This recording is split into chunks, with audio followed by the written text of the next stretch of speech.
this, I actually decided to plane all the wood just to make it look a little bit nicer. I chamfered all the edges and so on and so on.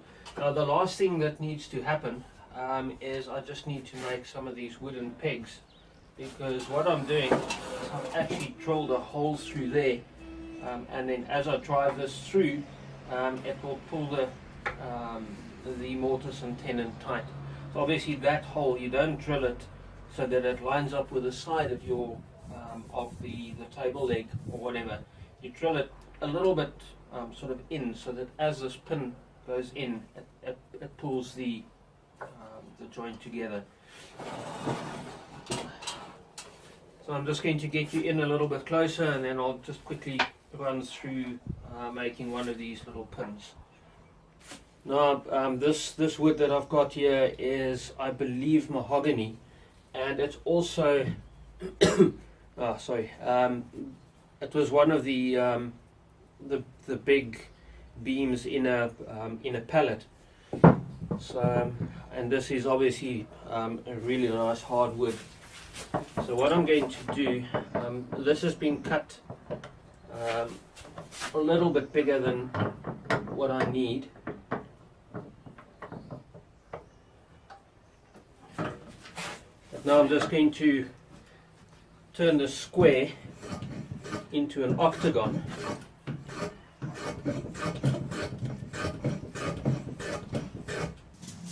Okay, for some other reason I'm having some camera issues. As you can see here, I've planed this down so that I've got a rough octagon, and now I'm just going to mount this in my vise. Oh yeah, and this bit of stock is actually long enough to make two of the pins.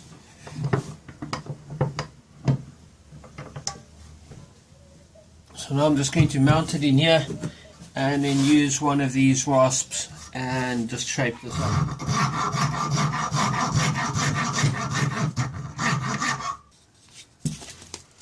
And yes, this is a sanding pad for little orbital sander, but it was at some cheap discs, and the Velcro on the back doesn't actually hold up, so I'm just using them as for hand sanding.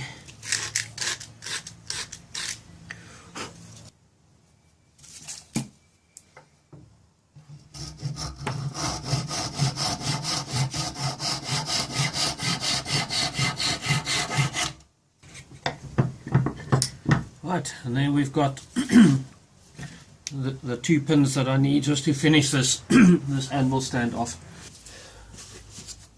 Okay, now I've just got to fit these pins. Now, as you can see, the hole is actually a little bit, it's probably about 3 millimeters on the side of on the inside of this leg. So now when I put this in, it will close up that seam quite nicely.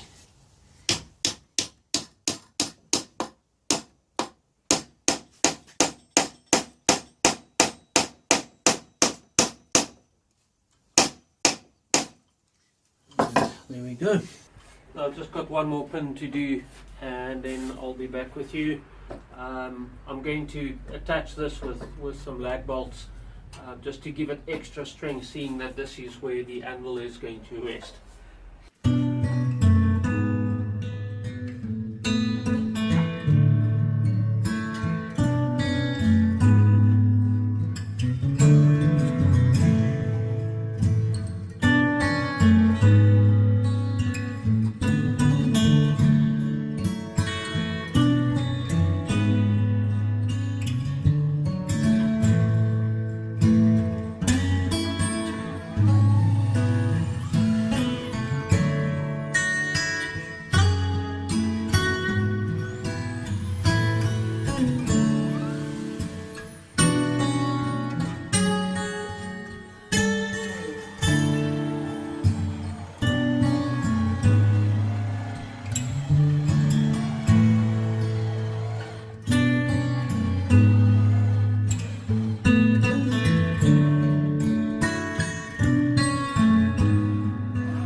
Well, that's it.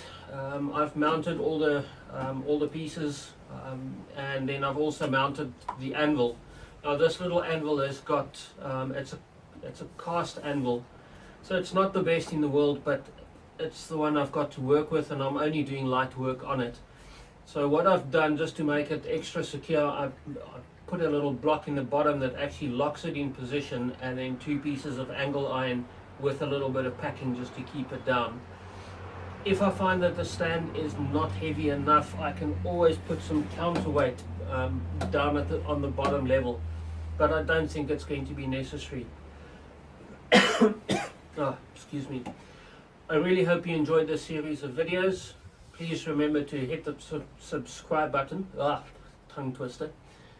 Please like and share, and yeah, if you like this video, please give me a comment. If you've got some constructive advice, please pop that down in the comment section, and I promise I try and read all of the comments and I will answer back. Well, that's it. I hope you have an absolutely amazing evening, and I will see you on the next video. Cheerio.